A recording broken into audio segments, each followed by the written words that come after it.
Hi guys, मैं संजीव कुमार अपने YouTube channel career power classes में आपका फिर से स्वागत करता हूं। आज मैं क्लास 10th के एक बेहद ही इम्पोर्टेंट लेसन को प्रारंभ करने जा रहा हूं। उम्मीद है कि इस वीडियो के माध्यम से आप बहुत कुछ सीख सकेंगे।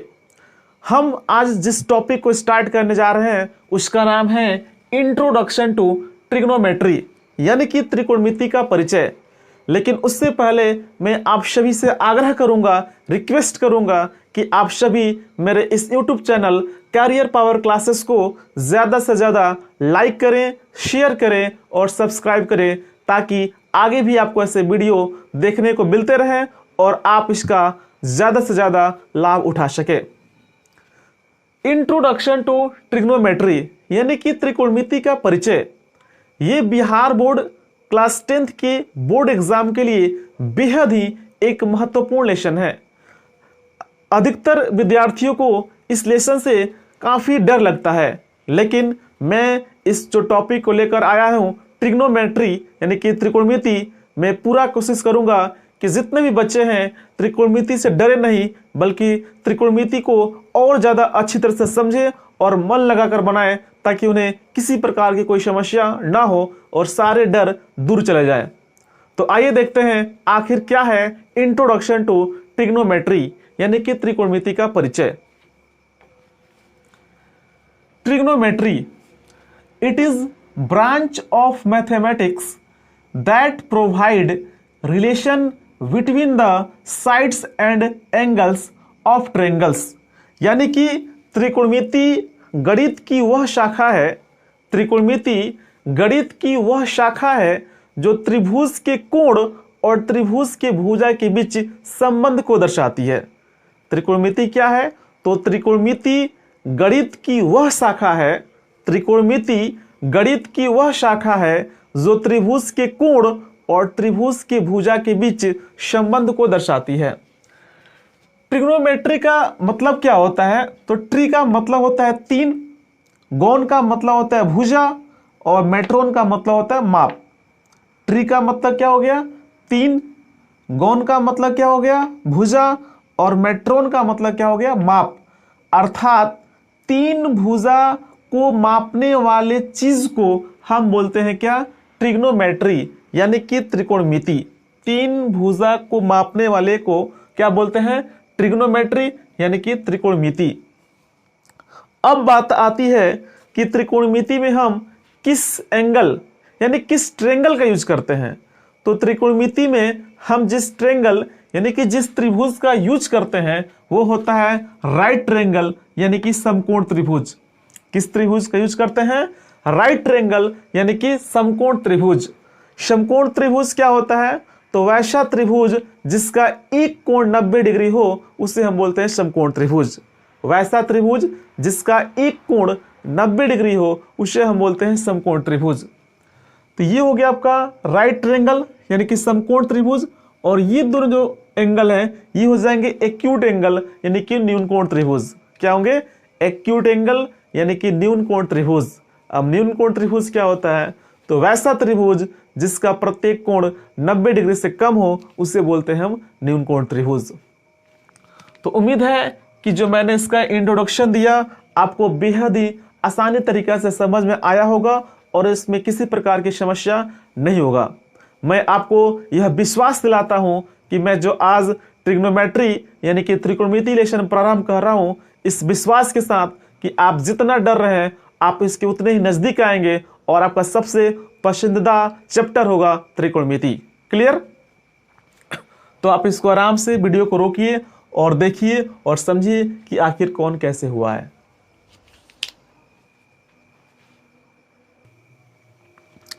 अब यहां पे हम देखेंगे ट्रिग्नोमेट्रिक रेशियोज, त्रिकोणमितीय अनुपात क्या होता है। तो कोई भी चीज जो फ्रैक्शन में होता है, जैसे 3/4 है, ये फ्रैक्शन में है, इसी को अगर हम ऐसे लिखेंगे 3:4, तो इसी को बोलते हैं रेशियो, अनुपात। यानी कोई भी चीज अगर फ्रैक्शन में है इसका मतलब कहीं ना कहीं वो आपका रेशियो में है, तो ये होता है आपका रेशियो। अब यहाँ पे हम जानेंगे कि ट्रिग्नोमेट्रिक रेशियो जो त्रिकोणमितीय अनुपात होता है उसमें एक हम सिंबल का यूज करते हैं जिसका नाम है थीटा। त्रिकोणमितीय रेशियो, ट्रिग्नोमेट्रिक रेशियो यानी कि जो त्रिकोणमितीय अनुपात होते हैं उसमें हम एक थीटा का यूज करते हैं जिसका नाम है थीटा। क्लियर? तो अब हम देखेंगे ट्रिग्नोमेट्रिक रेशियो यानी कि त्रिकोणमितीय अनुपात। ये रेशियो क्या होता है? तो कोई भी चीज जो फ्रैक्शन में होता है वही आपका रेशियो होता है। जैसे 3/4 है, इसको हम बोल सकते हैं 3:4। तो वही चीज अब हम देखेंगे यहाँ पे ट्रिग्नोमेट्रिक रेशियो यानी कि त्रिकोणमितीय अनुपात। इसमें हम एक सिंबल का यूज करते हैं जिसका नाम है थीटा। क्या नाम है? थीटा नाम है इसका। ये एक प्रकार का ग्रीक सिंबल है और ये जो थीटा होता है वो होता है आपका एक्यूट एंगल यानी कि न्यून कोण त्रिभुज होता है। अब यहाँ पे हम बेसिक चीजें देख लेते हैं। ये जो होता है वो होता है बेस। क्या होता है? बेस। बेस का मतलब होता है आधार। क्या होता है? आधार। इसको हम बी से इंडिकेट करते हैं। क्लियर? यहां पे होता है आपका हाइपोटेन्यूस। यहां पे क्या होता है? हाइपोटेन्यूस यानी कि यहां पे होता है कर्ण। यहां पे क्या होता है? कर्ण। इसको हम एस से डिनोट करते हैं। और यहां पे होता है आपका पी, परपेंडिकुलर यानी कि लंब। यहां पे क्या हो गया? पी परपेंडिकुलर यानी कि लंब।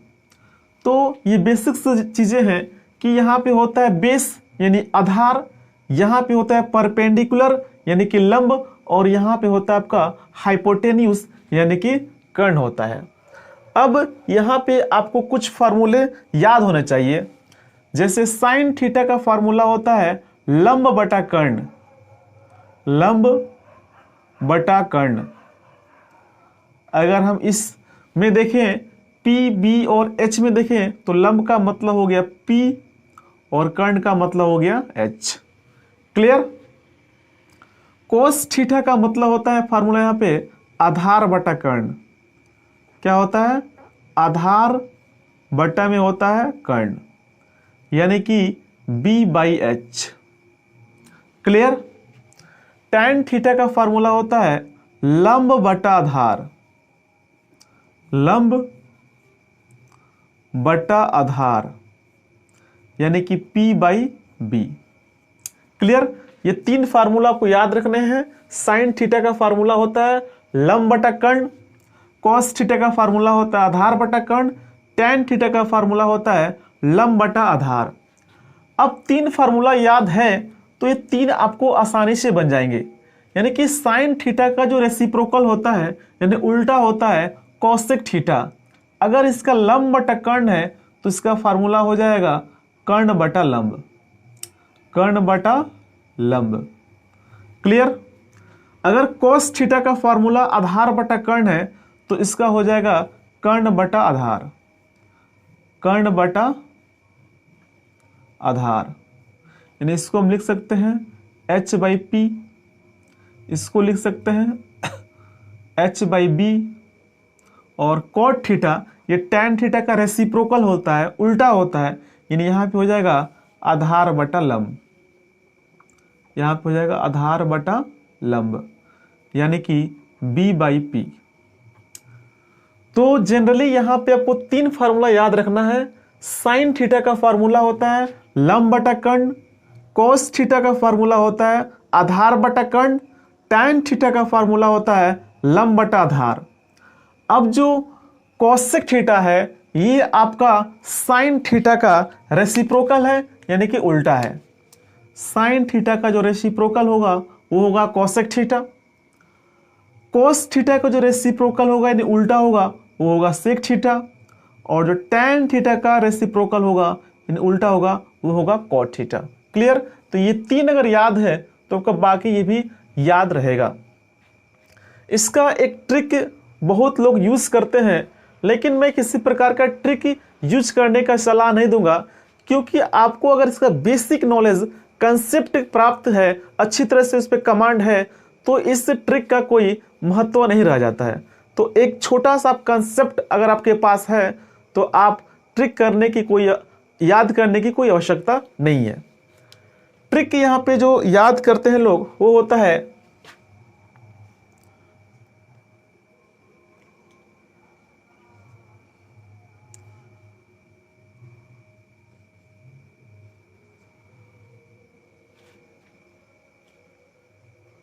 ट्रिक क्या है, तो ट्रिक आपका यही है।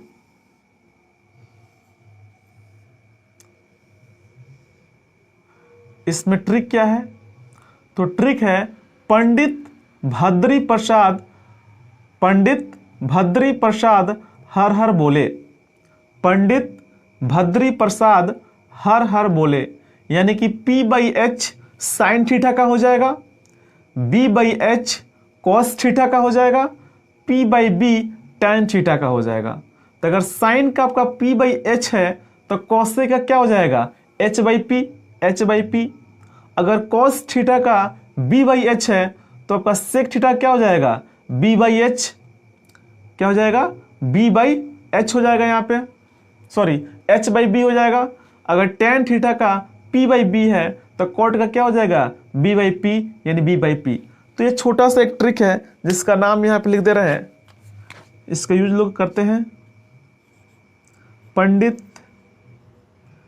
P for Pandit, B for Badri,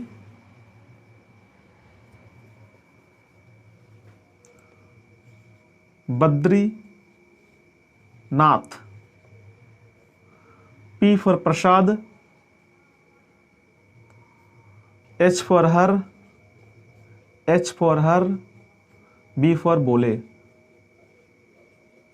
तो ये ट्रिक थोड़ा ज़्यादा यूज होता है, इसलिए मैंने आपको बता दिया कि पंडित भद्री प्रसाद, पंडित बद्रीनाथ प्रसाद हर हर बोले।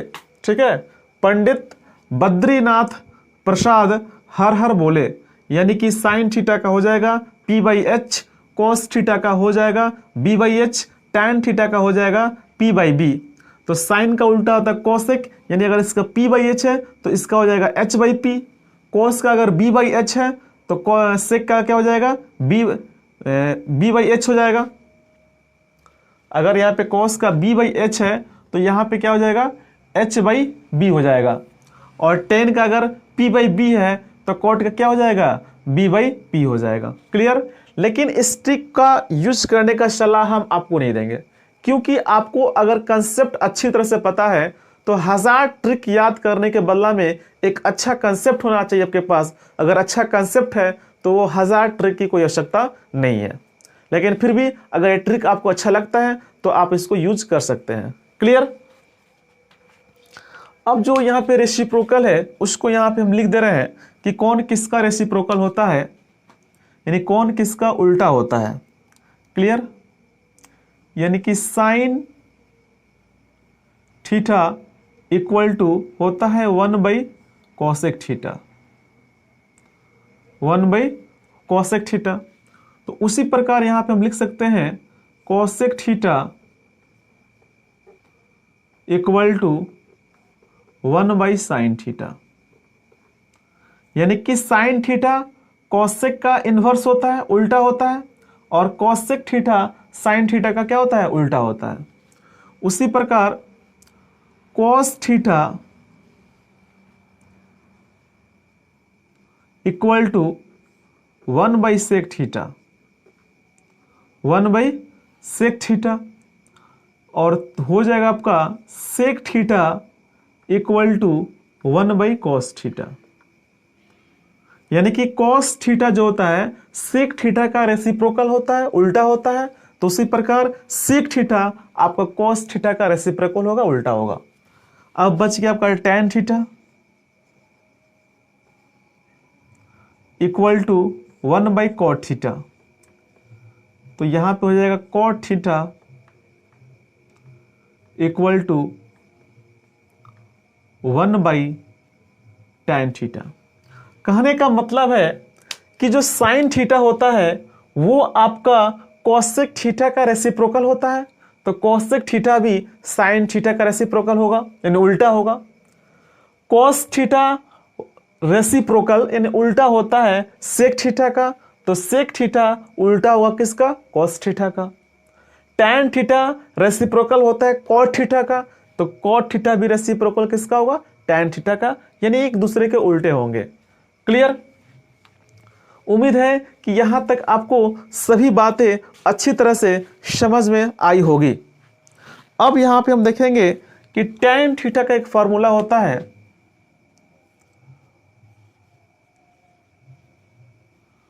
टैन थीटा बराबर होता है साइन थीटा बटा कॉस थीटा। टैन थीटा का फॉर्मूला होता है साइन थीटा बटा कॉस थीटा। उसी प्रकार टैन, चूंकि यहां पे भी देखा मैंने कि टैन का उल्टा होता है कॉट, टैन का उल्टा क्या होता है? कॉट। तो जो टैन का उल्टा कॉट होता है, यानी कि अगर टैन का फॉर्मूला साइन थीटा बटा कॉस थीटा है और टैन का रेसिप्रोकल यानी उल्टा कॉट है, तो जब टैन का फॉर्मूला साइन थीटा बटा कॉस थीटा है तो कॉट का क्या हो जाएगा? इसका उल्टा हो जाएगा, यानी cos theta by sine theta. Clear? यहां तक किसी को समझने में कोई समस्या नहीं होनी चाहिए। अब यहां पे आपको 3 बातें याद रखनी होंगी। पहला कि थीटा जो होता है वो कोण की वैल्यू होती है। थीटा क्या होता है? कोण की वैल्यू होती है। एंगल चेंज होने पर लंब और आधार चेंज होते हैं। ये आपका एक बेहद ही महत्वपूर्ण बात है कि एंगल यानी कि कोण के चेंज होने पर आधार और लंब चेंज होते हैं। क्या है ये मैटर? कि एंगल यानी कोण के बदलने पर लंब और आधार चेंज होते हैं। जब क्वेश्चन बताएंगे तो ये चीज आपको ज्यादा क्लियर होगा, लेकिन हल्का सा हिंट कर दे रहे हैं कि अगर सी का जिक्र करेगा, जैसे साइन सी, तो इसके जो अपोजिट में होगा ये तो लंब हो जाएगा और यहाँ पे क्या हो जाएगा? आधार होगा। लेकिन अगर साइन ए कह दिया तो ए के सामने क्या हो जाएगा? लंब होगा और ये क्या होगा? आधार। वही दिया है कि एंगल चेंज होने पर लंब और आधार चेंज होते हैं। अगर ये एंगल होगा तो लंब यहाँ पे होगा, आधार ये हो जाएगा। लेकिन अगर एंगल ये होगा तो लंब ये होगा और आधार ये होगा। ये जो होता है लंब और आधार आपका चेंज होंगे। एंगल यानी कोण की अपोजिट वाला साइड लंब होता है। अगर एंगल ए है तो इसी के अपोजिट में क्या होगा? लंब ये होगा। लेकिन अगर एंगल सी दे दिया तो आपका लंब क्या हो जाएगा? ये होगा। जब लंब ये होगा तो ये क्या होगा? आधार होगा। यानी कि ये जो 3 चीजें हैं आपको पूरा इस पे कंसेप्ट के साथ याद रखना होगा कि थीटा क्या होती है? तो थीटा कोण की वैल्यू होती है। थीटा क्या होता है? तो थीटा जो होता है वो कोण की वैल्यू होती है। एंगल चेंज होने पर लंब और आधार चेंज होते हैं। ये आपके दोनों एंगल होंगे। अगर ये चेंज होगा, ये होगा एंगल, तो ये लंब होगा, आधार ये हो जाएगा। अगर एंगल ये होगा तो ये आपका लंब होगा, ये आधार होगा। यानी कि लंब और आधार कहीं ना कहीं आपको चेंज होते हुए मिलेंगे। तीसरा जो कंसेप्ट है वह है कि एंगल कोण के अपोजिट वाला साइड लंब होता है।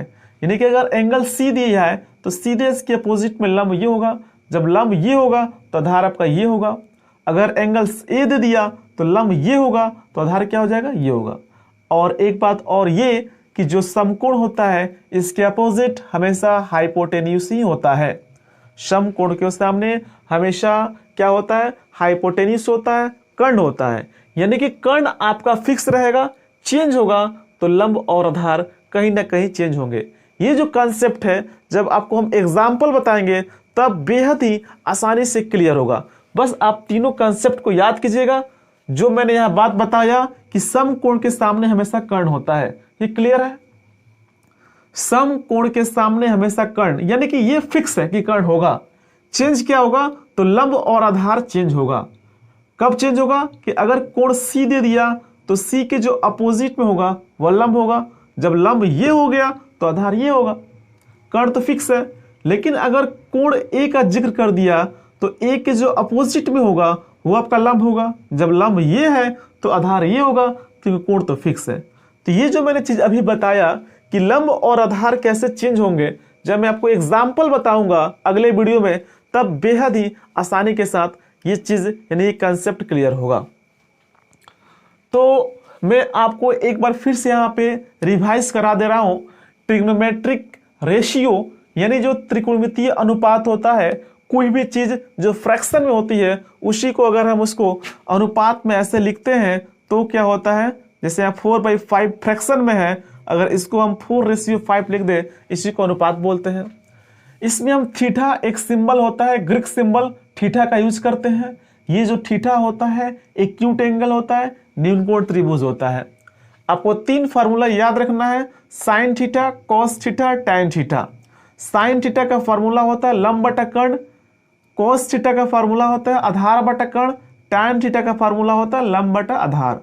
साइन का रेसिप्रोकल, हम यहाँ पे बार बार रेसिप्रोकल का जिक्र कर रहे हैं। रेसिप्रोकल का मतलब होता है उल्टा, रेसिप्रोकल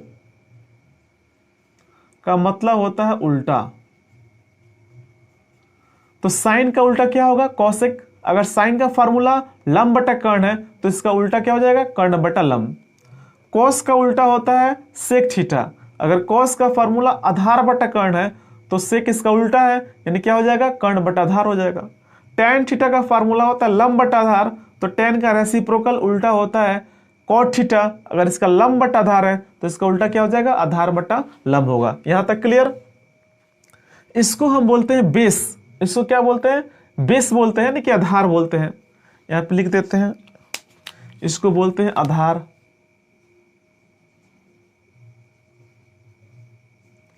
इसको बोलते हैं हाइपोटेन्यूस यानी कर्ण।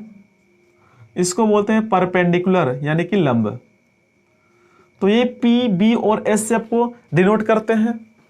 तो इसका याद करने का एक बेहद ही आसान ट्रिक यूज किया जाता है, जिसको हम बोलते हैं पंडित बद्रीनाथ प्रसाद हर हर बोले।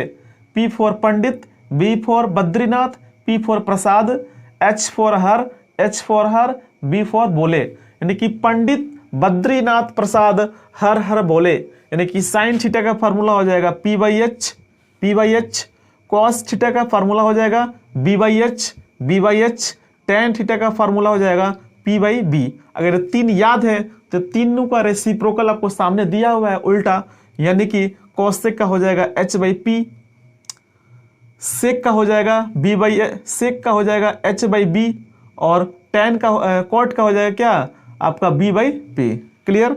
तो वही है पंडित बद्रीनाथ प्रसाद हर हर बोले।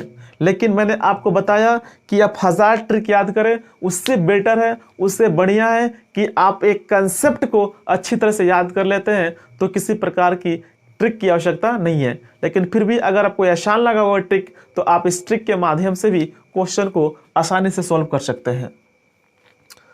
इसमें मैंने 3 नोट लिखवाया था कि थीटा कोण की वैल्यू होती है, एंगल चेंज होने पर लंब और आधार चेंज होते हैं, कर्ण तो फिक्स होता है, चेंज होता है कर्ण, लंब और आधार। अगर सी एंगल सी का जिक्र कर दिया तो सी के अपोजिट वाला साइड लंब हो जाएगा। जब लंब ये है तो आधार ये होगा, कर्ण तो फिक्स है।